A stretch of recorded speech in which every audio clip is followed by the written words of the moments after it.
This is the first for us this side to be in a train in Switzerland, a moving train, not a stationary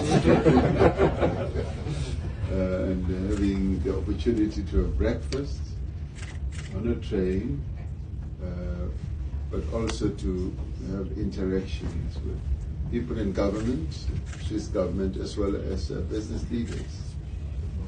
We really truly value this. This is our second day here in Switzerland. This has been a state visit of note.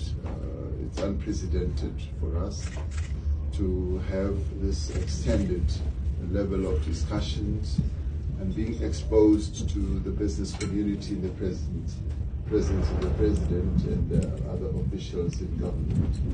So we really welcome this, and we look forward to a wonderful exchange. Some of you, if not most of you, already invested in South Africa, and we are here to appeal for you to invest even more.